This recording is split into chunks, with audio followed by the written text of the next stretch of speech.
Can I do anything extra? I cannot.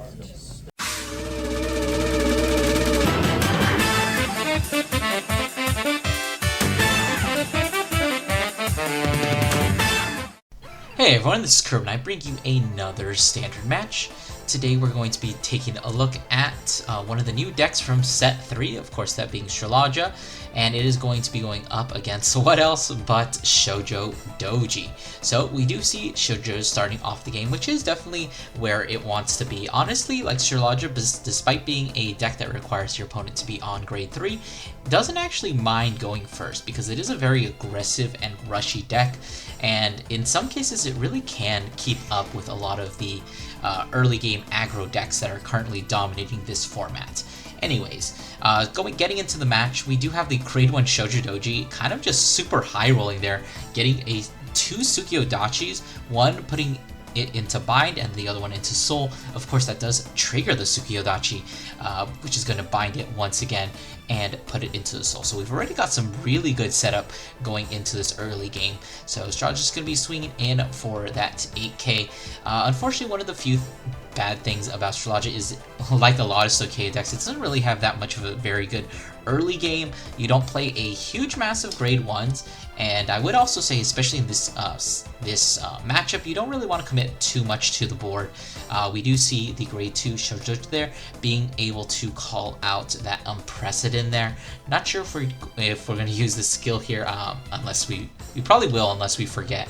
But I kind of missed what we put into soul. I think it was another Ogi. I'm not going to say it. I'm not going to say it. Anyways, using the unprecedented skill here, so blasting out that draw that we soul charge from the Sukiyodachi, going to be calling the Izasao with the 1 damage that we did get. Checking the top 5, just going to be adding another copy of that card to our hand. Alright, and looks like we're going to be committing a kunai to that other column, so we're going to be having some pretty big columns here. Just swinging it the 13, just going to be taking that. Honestly, you do kind of want to always take the first tackle for defensive, because if that happens, you can shut down the last couple of attacks. Of course, we do see a critical trick coming down off of the drive check. Swing for a very powerful 28 there is going to make things very difficult to guard, and looks like we're just going to opt to take it, hitting into 2 defensive triggers, which is definitely not what you want to be seeing. You really want to see those on like the early damage checks or your own drive checks here. But things are definitely not really looking good for Stoerihaja. The higher damage you're at, the more scary it is to be going against Shojodoji. You definitely want to keep yourself at low damage, especially when you're going second. Going to be checking the top 7 there, either adding a Sutra, or we're going to be able to add a copy of Persona Ride. Looks like we're choosing to add a copy of the Persona Ride. I don't know why. I shouldn't keep calling them Sutras, honestly. They are called Codexes now, which I think personally is not as good of a name. I really prefer the Sutra. It makes it, like, I don't know. It just sounds like a better name. Like, Codex? Who the hell wants a Codex? Give me a Sutra any day. Anyways, calling the flyover Vivartika, sure, which is just going to be checking the top 7 once again for a CB. Going to be adding the Codex there. And then if we had managed to whiff off of that, we would have actually just drawn a card instead. I know some people have been trying to tech this card into like other decks, because technically it's CB1 draw a card with like extra steps required, but a lot of the times it's not really worth it. It's not like exactly as equivalent as something like Broccoli, because it's not like a 10k shield or 15k attacker. It's just basically CB1 draw. Swinging the Vanguard here, we do see a draw chair, so we're going to be able to give that to the rear guard. So we're going to be swinging in, honestly, maybe you should have gone for the Izasao there. Not committing to the board here is very good, because that means that you're only going to lose 2 cards from this first Shojodoji turn. But either way, looks like we are going to be riding into that grade 3 Shojodoji, binding 3 cards. Looks like we're binding the grade 1 and 2 Shojodoji, as well as a Kingdan, which is definitely pretty good, considering that's our method of most attack. Going to be binding the flyover, as well as a single card in hand. I think most of the time when you're playing Sutra, you just bind, just a Codex, because whether you usually end up with a lot of them in hand, so like losing 1 or 2 isn't really that impactful, and you do also have quite a few ways to actually get them back to your hand. So it looks like we see a Soul Blast 1 calling out the grade 1 Shojodoji behind that unprecedented. Could be making a very nice magic 21k there. although it could get bigger depending on how we decide to order our attacks here. Just swinging with the unprecedented unboosted. Looks like we're going to actually choose to move the grade 1 behind the Vanguard there because we want to swing with the 2 front rows and then probably call a column there as we just swing the unprecedented. Going to be guarding that. Definitely a pretty decent guard pattern. Like if you do guard the first attack, you do want to what's it called? Guard the second one. Give an extra 5k to our Vanguard there. A little bit of a misplay there, or I suppose like miscalculation. The Izosao is supposed to be putting that codex to the bottom of the deck, but it's just going to go to the drop for whatever reason. Doesn't really make that much of a difference. So we are going to be taking the Shojodoji attack. Unfortunately, we see yet another critical trigger, and even worse, we see a second trigger there being a draw trigger. 0 defensives for the Stoeirhaja player, so they're going to have to deal with these last 2 attacks just at that 10k base here.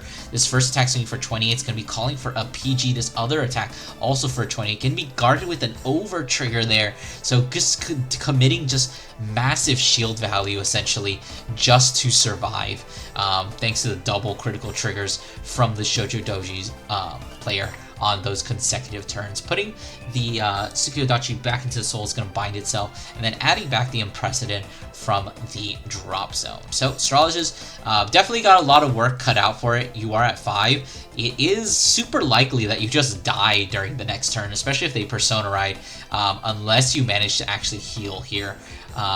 And being able to push Shojodoji from 2 to 6 is not really realistic unless you hit something like over trigger and a critical, but of course with OT out and the massive amount of cards in Shojodoji's hand, it's not very likely that you're going to be able to finish things this turn. So honestly, what you're banking on here is hitting a heal or maybe a couple of heals, just so you have that a little bit of leeway going into the next turn. So we do see what we're seeing right now is the grade 2 skill being procced. When it is written over, you get to Soul Blast 1 and check, search your deck for a codex and just add it straight to your hand. It looks like we're kind of just deciding which one that we don't have. I believe that is Unsatisfactoriness, which is the one that you typically play second, as we're going to be seeing here in a moment. So I'm going to be starting off with the Principles of Non-Self. That's going to allow you to choose a card from your drop, call it to the rear guard, and it's going to get an extra 5k power. Looks like we're going to be getting the Devouring Arm of the Crumbling Sea, which is definitely a very nice attacker in this deck since it scales in increments of 5k, and you're going to be putting your opponent at just 10k. So any sort of, incremental, power increase by 5k is going to be absolutely very deadly for your opponent, making all of your attacks into super magic numbers.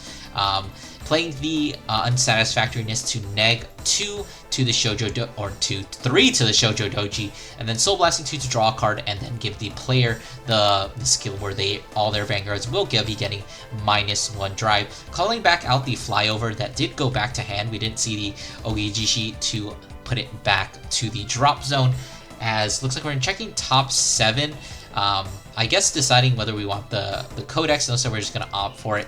I think like most of the time you would opt to just get the codex, because in a lot of senses it is a lot safer to just like search instead of just randomly draw a card. But at the same time, what if you draw into a really good card? But it's just a pretty big risk. We're going to be EV-70ing there to draw a card. Looks like we actually ended up drawing into the heal, which is super bad, because we definitely needed to check that if we wanted to even have a chance at bringing this game back. But that being said, we do have 5 attacks here, and they are going to be hitting for some very, very strong numbers. Of course, the Flyover gets an extra 10k because of the 2 codexes that you did play this turn. So he's just going to be swinging for a very nice 25, thanks to the extra 5k that's added due to the effect of the Vanguard. Since you did play a codex, all your front row units get 5k since your opponent is on grade 3. So just swing that 25. That is going to be a 20k guard. So thanks to the fact that, Shojodoji is at 10k. Looks like we are going to be taking it, not getting a defensive there. So this next Crumbling Sea is going to be swinging for yet another 25. If we want to guard that, that is another 20k shield, which is at least 2 cards in most instances. Or if you do have a front trigger, that can 1 card guard this. But it looks like we're going to opt to take it, and we do actually hit a defensive there, which is definitely super bad for Stoerhaja. You still make numbers, so it's not going to be the end of the world, but it does also mean that your Vanguard is swinging for 18, which means that this is currently a 1 to pass here, which is very deeply unfortunate. It's just kind of sucks that like the Vanguard is honestly probably one of your least threatening swings. Looks like the Vanguard is actually going to be swinging in at that grade 2 just to guarantee that we get some hit, and you know, attacking into rear guards against Shojo is definitely not a bad thing. Drive checking 2 complete blanks, just 2 grade 1s, that is just absolutely terrible, as we're going to be swinging the Crumbling Sea here for a 30k now that we are on the 4th battle. It does get an additional 5k, and due to the effect of the principles of non-self, it is getting an extra critical, so if that attack had connected, that would have been the end of the game. But we're going to swing yet again for another 25, committing, basically getting a total of 40k shield out of the Shojodoji player's hand. But that being said, you know, our Shojo's got their turn. They've got Persona Ride, so things are looking extremely bad if you are the Stoerhaja player here. Sure, your Vanguard's only at 20k, but you know, they still have access to a lot of attacks here. The double Shojodoji with the 2 CB does mean that they could theoretically max out their attacks. We see the Ohijishi being called here, forgetting to use its skill, or I guess opting not to for whatever reason, as we're just going to be calling the Unprecedented and the Kunai from hand, binding the 2 Kinrans, as well as a copy of an Unprecedented, binding the 2 rear guards, and then of course we do have to bind 1 card from our hand. Honestly, probably just binding the, gonna be binding a Trident. I guess we don't have an order in hand. Now, Stoerhaja definitely has a decent number of cards in hand, but like with the numbers that Shojodoji is going to be making here, especially that Ohijishi getting an extra 5k, this is a 33k swing here. That is like a 2-card guard at minimum, but considering we only have 6 cards in hand and everything is hitting for really big numbers, honestly we don't really have that much of a chance here. But looks like we're guarding for, was that 33? Did I make a mistake with the number? I don't think so. 15 plus 8 is 23, plus Persona Ride is 33. I guess we just miscalculated the number, or we forgot about the extra 5k there. But we're going to swing another 23 here. That's going to be calling for a 5k guard, not a 15k guard here. Swinging the Unprecedented, but it looks like we're just going to opt to take it, hoping for that heal, but it is not going to be there. So that is going to be the end of the match. I hope you guys enjoyed. Don't forget to do those 2 things, like and subscribe, and I'll see you guys in the next one.